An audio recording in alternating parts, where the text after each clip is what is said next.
Terry heard you playing. I'm so sorry. Don't sue me. Don't sue me. David, do you have something to show us right now? I brought a little something with me, so you guys are the first people on the planet to see this new trailer for Bright, so check this shit out, alright? Let's take a look. It's great, like David had. Yeah, that's real.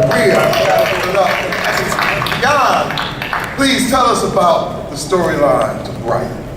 You know, it's about LA, it's about a really fucked up LA, but our world's fucked up, you know? And that's what's pretty cool about this movie is I get to explore some really interesting social issues. You know, this is a world where orcs and elves and fairies are real, you know, and magic is real. And what happens if we take it seriously? And this isn't like some bullshit PG-13 standard issue studio movie. I mean, this is like, I was able to do my shit here, right? I was able to really tell a fucking story, okay? I was able to like do my thing. And these actors with me, I mean, they absolutely killed it, you know? So you haven't seen this before. This is a new kind of thing we're doing. Yeah, oh, wow. Yeah. Now let's talk about your re-team with your Suicide Squad homie, Will Smith. Yeah! Tell us about your character. Yeah, right. Yeah, I play the Detective Ward, you know, and it was like such a beautiful thing to be able to get back with Dave, and especially in this opportunity. It is such a bizarre world. I mean, I'm sure you can tell a little bit from the trailer, but it's this crazy mashup of like the grit and that hard rated R grind of you know, Training Day, like that kind of vibe, but then smashed with Lord of the Rings. You know? Yeah, it's like it's this really spectacular world, and you know, at the center of the story is, you know, my character Ward with Joel's character, and Joel plays an orc, and his character is the first orc on the LAPD. So it just felt really great, you know, to be an African-American police officer that just found, you know, somebody else to be racist against.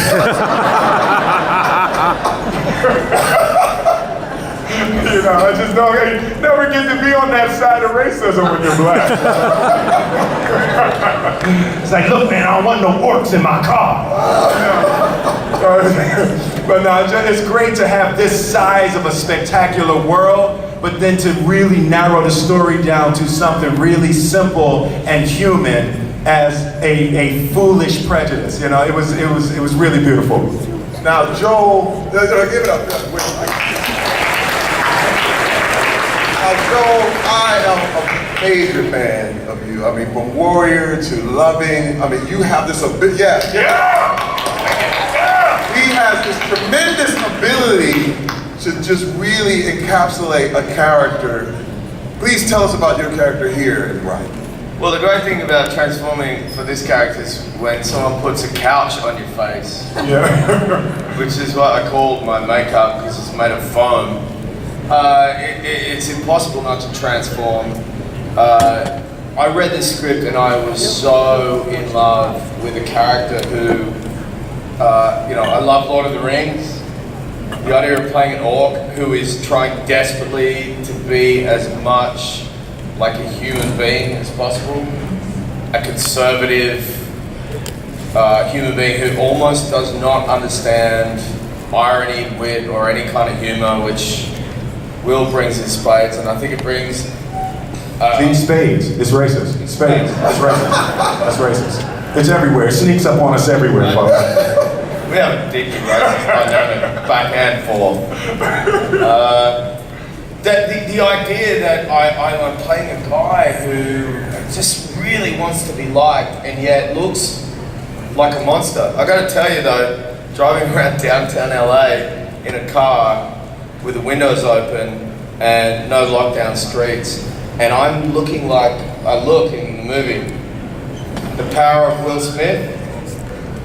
Nobody cares that a monster was driving the car. They're like, Will! It's like, who cares that his chauffeur is a monster? LA don't give a damn. I feel a bit upset actually, to be honest. Now, know me. I'll tell you, you scared me. You scared me in this film. Yeah. First of all, I have never seen a badass female villain like this. You have never seen anything like this in your life. Yeah. You are not ready. I'm trying to tell you. I'm very scared right now. So, what was your preparation like? What was that? Well, I did a lot of fight training. David always wants his actor to come in and do like a long preparation period. So I did a lot of fight training, a lot of shooting. I was out in the shooting range, shot like big guns, small guns. And then I had to try to learn how to move in really high heels and a tight suit, gloves, rings, jewelry. It was a lot, and then contact lenses, elf ears, teeth. It was like everything that makes it really hard. but on the day, it was amazing how I just, I love my character, and she seems to be evil and quite brutal, but from my perspective, she was fighting for a better world. Like, she's trying to create something beautiful, but her method is quite vicious sometimes. I love her. She was And the elves are the best dressed. we're like the peak. Yeah, it's like this world, it's a little bit about the divisions in life, but in this case, the elves are like the 1%ers. They run the world, they dress very nice, they get all the dealer samples. The geeks are kind of in the middle management, and then the orcs are the workers. They're the guys that dig ditches and build your houses and build your roads, but they don't really get any respect, and they get their ass kicked by the cops all the time, so. Yeah, no, it's a really beautiful hierarchy like that in the film, and David did a really great job, and Max Landis with the original screenplay also is such a beautiful snapshot of our world, without hammering on it too much, and you just see all of the layers and the people and all of the different issues, and at the end of the day, everybody's really just trying to have a good life, but then it turns into bright. You will never look at the keeper elf the same way. Yeah, them elves get you. Now, Eric and Brian, how do you create an incredible world that you built here in Brighton? We spent a lot of money. And I look at that and I start to sort of sweat. In reality, we beginning with a great script from Max Landis and David's outstanding leadership, every artist on the film, in front of and behind the camera, really cared about this movie and the world, and they understood it. And we went very deep in it, talking about how this happened and the different races and how they've gotten along and how they haven't gotten along. And it really is about that level of commitment that across the board, and we just took it incredibly seriously. Yeah, working with David makes it a lot easier. He's so authentic, and especially shooting in LA. I mean, David is really good at finding disgusting locations. Yeah. We were in a lot of alleys with a lot of cockroaches and rats. That really helps. Yeah. Actually, you guys were at the monitors, and we were in the alley with the cockroaches. True. That's true. I remembered a little different. We had a different experience. That is true. But Comic-Con is really, for most of us, one of the very few times we actually get to do our jobs in California. So to be able to shoot a film and to take advantage of the California subsidy, it's huge. Sure. You cannot shoot Los Angeles in Atlanta. You can't do it. So that was actually great. It has a lot to do with, I think, how Netflix does their business is, they let you be a filmmaker, and they're like, what's the best place to shoot this movie? And I'm like, Los Angeles, fine, we're gonna do it. They gave me all the tools, they gave me all the resources, they let me be creative. You can ask the actors, the environment on set. It was like an independent movie. It felt like I was making, my first film, Harsh Times or something. It was just a lot of love on set and a lot of support from Netflix, and they really let me have my voice, and they gave the actors space, and they gave us space to make something really incredible. And that may not quite land with you guys. You have to understand what the opposite is, and sort of what the real situation is out there with a lot of filmmakers. And I think Netflix is going to pull a lot more talent because they are so supportive. They all are supportive of the process. It feels like it's 20 years ago with them. It's kind of amazing. Yeah. It was like, well, one day I came to set, I've been rehearsing this long fight sequence. First day in this location, amazing location, smelled quite bad though, but it was amazing. And then David is like, okay, I want you to come running over this like strip, it's like a strip stage, right? Like, he's like, I want you to come running and like fly through this glass wall and then start the fight. And everyone is like quiet, it's like, okay. And then we did it. That's him, and that, you know, in this environment with Netflix and the way they worked, it was amazing that we could be so playful. And so it was a journey. I mean, yeah. We found the movie as we went, and it's so rare to be able to do that. I mean, this movie really took on its own shape, and I can't wait for you guys to see this on December 22nd. I'm very proud of this, and I'm so proud of the work that these guys did. David, can you introduce the clip we're about to see right now? Yeah, so elves are stronger than people. They're a little bit quicker. They live longer. They have much better credit scores. Better looking. Better looking. And when they're pissed off at you, watch out. Let's roll it. It's now time for our audience questions, please. Can we come with the first question? Whoa. Yeah, buddy. Uh-oh. Hey guys, thank you all for coming, especially you, Will. Oh, I love you.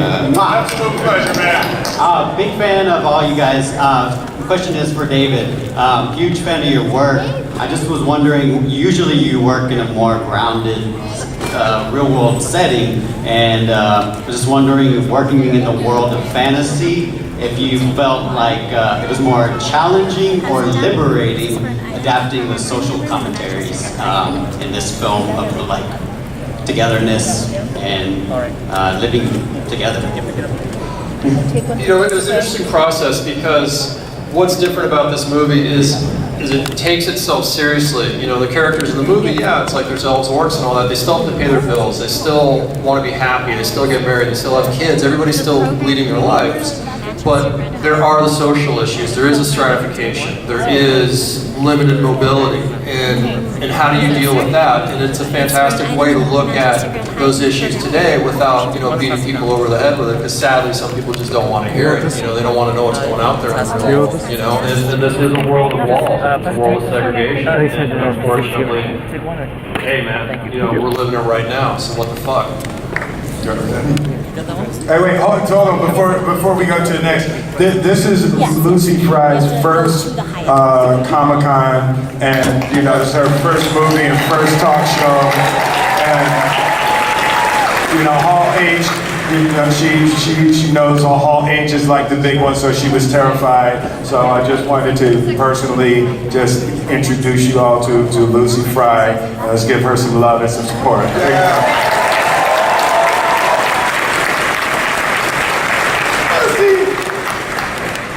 And you all know we love Edgar. You all know Edgar. And, he's so handsome. Sorry, go ahead. I didn't mean to hijack your show, man. It's all good. No show. It's your show. I'm just here to navigate. Yes, sir. Next question. Hi there. My question's for Will. You've done a couple sci-fi and fantasy movies now. What about these genres? No. What about these genres keeps bringing you back? You know, when I guess I was probably 10 years old or something like that when Star Wars came out. And I got like, I've never been smashed like that in a movie theater. It was like, my mind was boggled, you know, and that was, you know, for this generation, you've already seen magnificent things in movies and the special effects and what people can do. But when Star Wars came out, it was impossible. Like there weren't special effects, you couldn't do that. So it's like we were just completely blown away. And for my entire life, I've been trying to give that feeling to fans. It's like there was nothing that I had ever experienced in my life that matched that point of ecstasy. And I had sex a few years later, and that was pretty it was close. I mean, close, but no Star Wars, you know, so.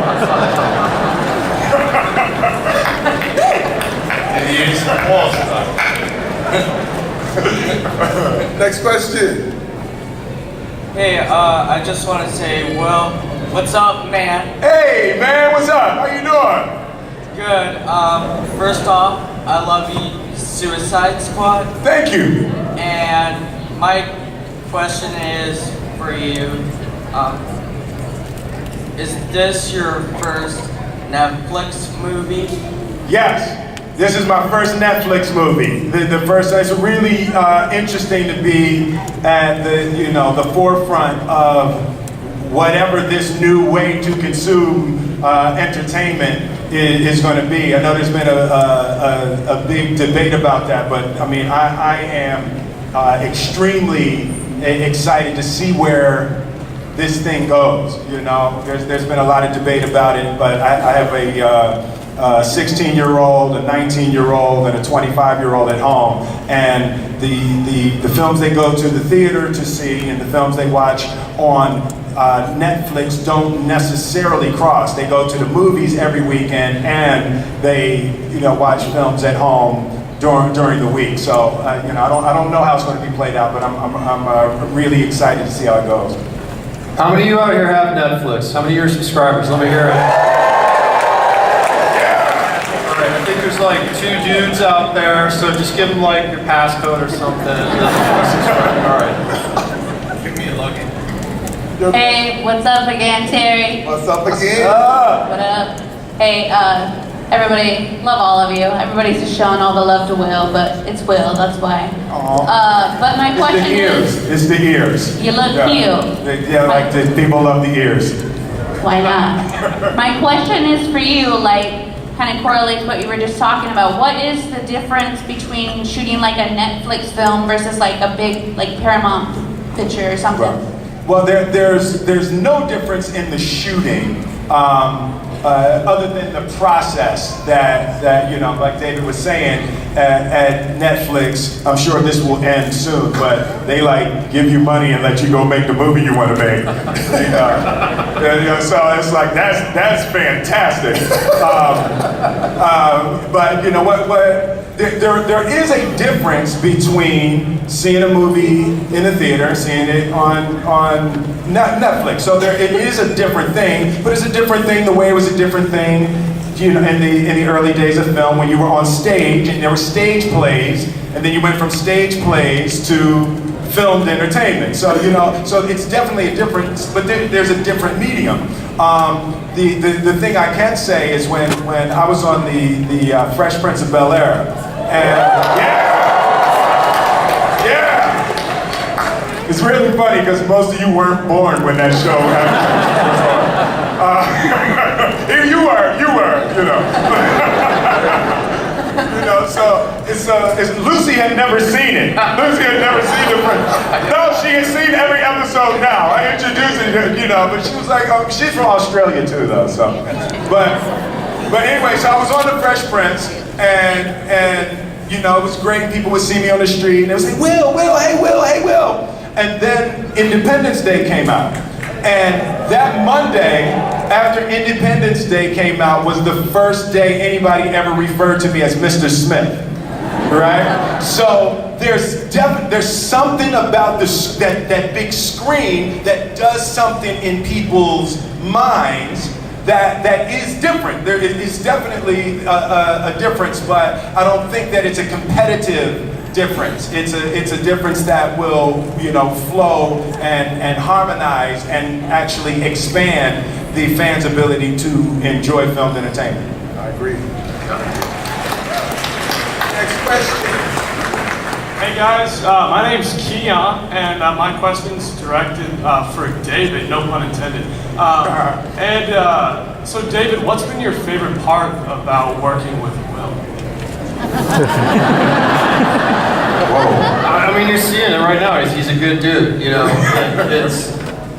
got a great relationship. We've learned to really trust each other, and he has, such a history as an actor, as a film actor. He has incredible instincts, and we sort of work together where I'm weak, he's strong. I think he's strong everywhere, but we guide each other, and we find things, I think, that normally you wouldn't find if you didn't have that relationship.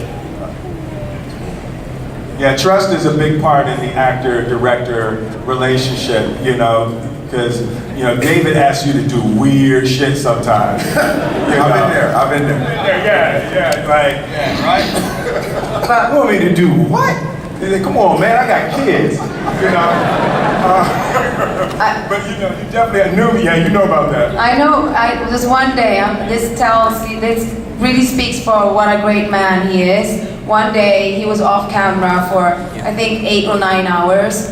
They were on me. They turned on him like 3 in the morning, and he was like in such a good mood. And I was like watching this man, like one of the biggest stars we have in the world, not complaining, just giving so much love and support to me for this like entire night. And then they turned on him, did 2 takes, and it was a wrap. that says everything about him.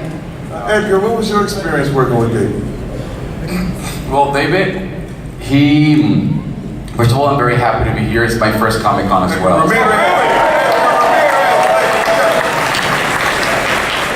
So, very, very excited. David speaks flawless Spanish. He speaks Spanish very well. I'm not from Connecticut, as you can tell. And he would, because he does these things, you know, he gets into your head, and the things that he knows about you, then he uses them in a way that would create the best opportunities for you to bring new inputs to the character. And then he would direct me the entire movie in Spanish. And then I would translate to the crew and to the other actors what he was telling us to do, because he wanted to create that utterly, you know, like world. I mean, the world was completely out of context. So those are the kind of things that, and of course we got away with some stuff. However, in California you can, not that much, because a lot of people do speak Spanish, so all that is there, you know. But that's some of the things that he does. Yeah. Now, Lucy, what is a bright? Can you explain to us what a bright is? A bright is a magic user, and my character is in possession of the ancient relic, this wand, that normally brights use this wand. And I can't tell too much about it because Tika's kind of like a big bag of secrets. And if I say too much, then it spills the beans. But yeah, the bright is a magic user, and when Ward and Jacoby find the wand that Tika has, that's sort of when everything unravels and we're running away from Yumi's character. Yeah, in the movie, if a human were to touch a magic wand, they would just obliterate themselves. You have to be trained in magic to actually handle a wand. And Tika's character, she's like a baby bright, little baby bright. She's been trained, and you know, we find ourselves in this situation. Numi's character is a real full-on bright, but she lost the wand. And I was throwing the wand inside of my arm. It's a piece of my body. And I pulled that's sexy. Like that. Well, that's a whole other movie right there. Next question! Hey, my name's Corwin, and I wanted to say, Terry, you're awesome. And you should have gone Doom Fist. You really should have. And Will Smith, you're awesome also. Thank you, sir. Thank you. For the director, did you get your thought process from Shadowrun by any chance? And if you did not, where'd you get your whole entire thought process for the whole entire movie? With all these different elves and orcs and everything else? It came from a fantastic script that Max Landis wrote. He'd always been a fan of mine, and he actually dedicated the script to me. And I never read anything. I never read scripts. And my agent's like, dude, you gotta read this, bro. And I read it, and I'm like, okay, I'm in, let's do it. It's this sort of genius combination of this lore, this traditional lore, and what I do so well as a director about telling stories about Los Angeles and law enforcement and friendship and honor and respect and all these things. And Max really found a vision that I hadn't seen before in a movie. So I had a lot of fun making this film. Wow. All right, now that's our end of our audience questions. But Will, what are we about to see Actually, now? so Edgar just pointed out, and it said, welcome to Comic-Con. Please be aware that many of the members of your audience may be under 18 years of age.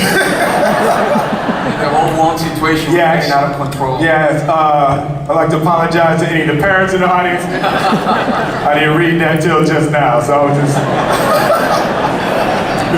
like to apologize for the wand comment. Sorry about the F-bombs. This should be printed larger They got to next make, time. yes, I'm just seeing it now, and this is terrible. This is terrible. I talked about having sex as a teenager. Like, this is crazy. I blame Comic-Con. Yo, fault. That's right. I just saw that. Sorry. So hey, but before we go, I know we have to go. We have to go. But I want to see the trailer one more time because it was like close on me. So I want to come out there a little bit to be able to see it. All right. So let's roll the trailer one more time. Thank y'all. Comic-Con. Thank you. Thank you.